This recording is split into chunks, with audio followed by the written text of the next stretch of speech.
all, I think, in this room and on Zoom, very grateful for it. And so without further ado, I'm very pleased to now introduce our third speaker, Gadi Baltiansky, who, of course, as Israeli Director General of the Geneva Initiative, has been deeply involved in what we might think of as a more traditional two-state model. And so I'd love for him to offer some thoughts on how he thinks about confederation and what is positive, what he may see as problematic. And that'll give us, I think, a great standpoint from which to have our discussion with our panelists after that. So Gadi, over to you. Thank you, Deborah. Thank you very much. Thanks, J Street, for this event, and obviously for much more than that. I agree with so much of what I heard from the two previous speakers, but I don't want to repeat what they said. And I also want to make the conversation maybe even, I don't know, more thought-provoking or something. So I think I'll focus mainly on the differences. Although, again, I could speak most of the time on the things in common, and I think we have mainly some thoughts and observations in common. Anyway, we heard two approaches. I think they are different, despite the similarity of using the same term of confederation. I think that they are different in the intention behind them and in the vision for the end game. I believe we need to evaluate them also based on the intention. Now, first and foremost, both initiatives, I believe, deserve a lot of credit.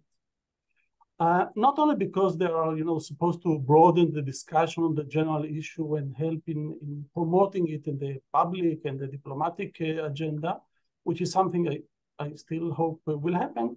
But for more than that, I think my elaborated on it, and I will just mention it. I think the initiatives deserve credit mainly due to one of their main motivations, which is to change the paradigm from separation to cooperation, trying to fix some of the damage caused. I think first and foremost by us, the Israeli peace camp. We made a lot of mistakes. With this approach that emphasizes total divorce, I think most of us follow the political leadership that wanted to accommodate the public opinion, which, as you all know, constantly supports the term separation, instead of changing the public opinion. And I believe the ideas of confederation can have an impact on that. And more than that, I think the concept of confederation can reduce the demonization of the other. And as Mike said, can help us to imagine the day after an agreement is being signed, at least in the context of close cooperation on a variety of things. I don't know, transportation, communication, infrastructure, and so on and so forth. And again, I think many of you know that the ability to imagine concrete pictures of the day after is very helpful in bringing the day of signing the agreement close. Now, a few specific sentences on the two different models. I quote directly from the detailed plan of Dr. Hussein and Dr. Bailey. Quote, the first step would be to negotiate a permanent agreement and establish an independent Palestinian state without the confederal umbrella. After an implementation period of 30 months, they would establish the confederation if they wanted. End of quote. Now, it's totally fine with me. Let's have what Deborah described as the classic two-state solution. And after 2.5 years, both states will decide on the nature of relationship between them. I think it makes a lot of sense. As described now by Dr. Hussein, it is an enabler of the two-state solution. And according to the parameters that were just mentioned, I think it's an enabler, if I may say so, of the Geneva Initiative model. So where is the catch? The catch is that in advance, settlers will be able to stay on the land of the future Palestinian state.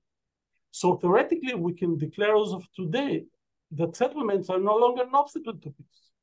Moreover, the settlers will also dictate how many Palestinians will be allowed to move to Israel, in addition to the refugees that will do so.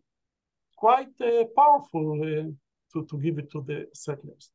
Now, I have a reason to believe that the real intention of this plan is that settlers will not stay, because it is being emphasized that there will be no Israeli protection, no Israeli army. According to a very recent poll we at the Geneva Initiative conducted among settlers just several weeks ago, only 6.2% of the settlers will prefer to stay as Israeli citizens in a Palestinian state. Now it's a low percentage, 6%, but still we're talking about 30,000 people. Now we know who they are, the most fanatic ones who prefer the land over the state. Now, believe me, they are not a rose garden for coexistence and good neighboring relations. I think they are more of a ticking bomb that may bring again the Israeli army and the occupation. Now, if the entire intention of the program is to deal with the political domestic difficulties of evacuating settlers, you don't need the entire model, which includes also some risks, which are common to the two models. I'll elaborate a bit in a minute. Now, the second model presented by Mai states clearly a division, and again, I quote, at the end of the process, any Palestinian, including former refugees, will be able to live anywhere in the shared homeland. The same goes for every Israeli, end of quote, as Mai said. Now, this is a different story with a different goal, a very legitimate one, of course, but different. Eventually, I think, if we are sincere with ourselves, we're talking on paving the road to one state, as it happened in many confederation models across the world throughout history. One can support it or oppose it. I oppose it due to my Zionist ideology, but no one can ignore the direction of such a model.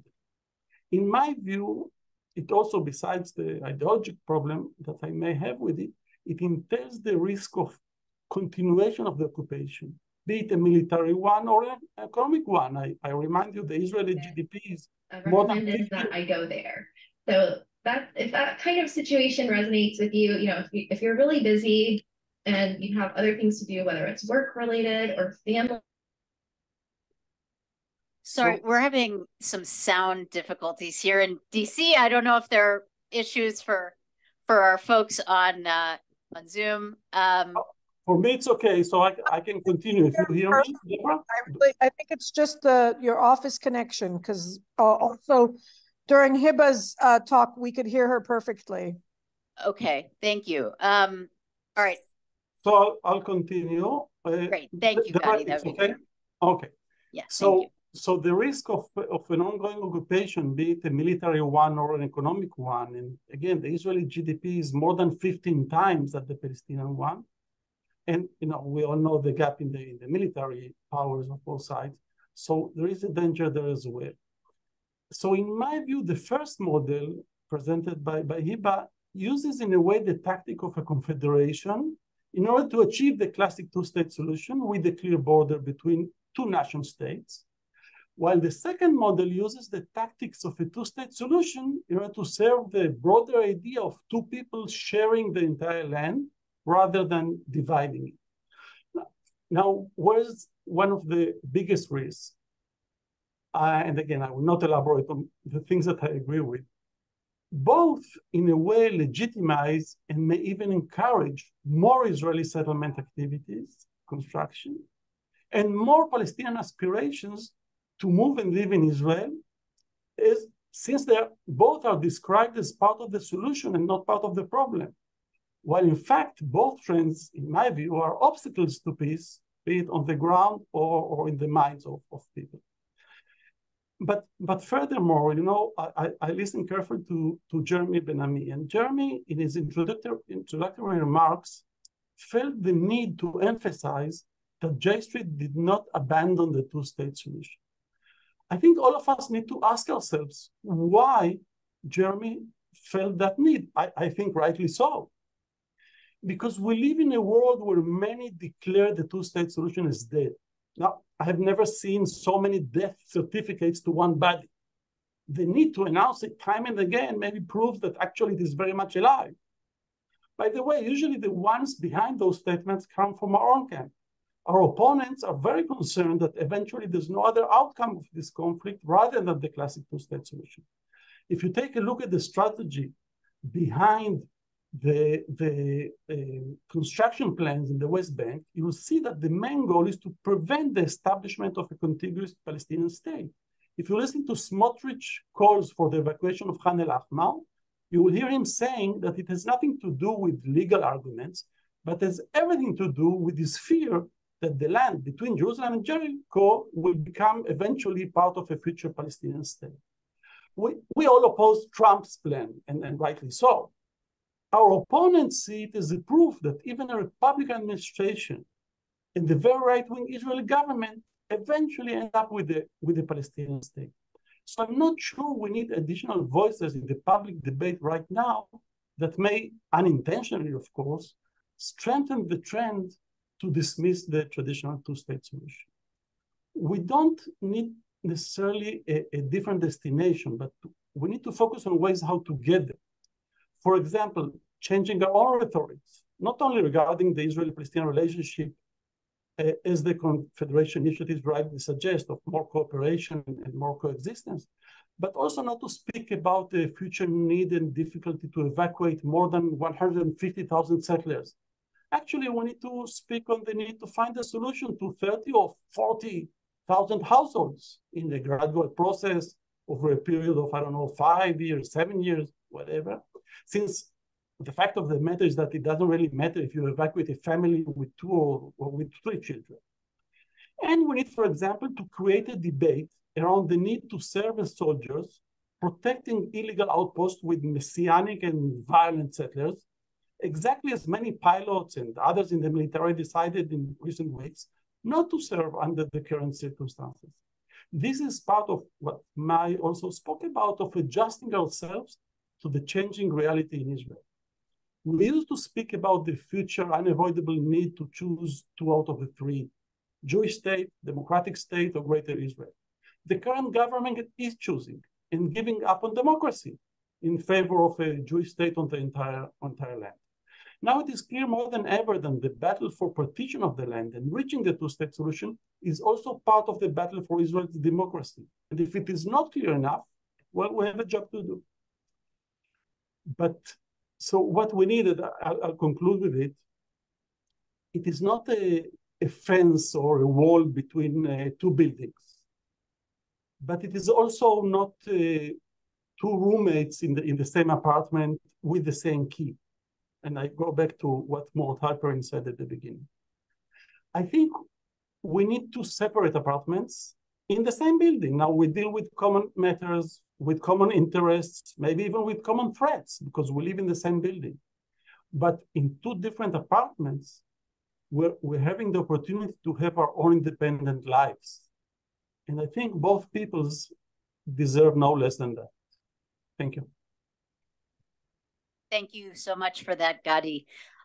So now what I'd like to do again is to open up for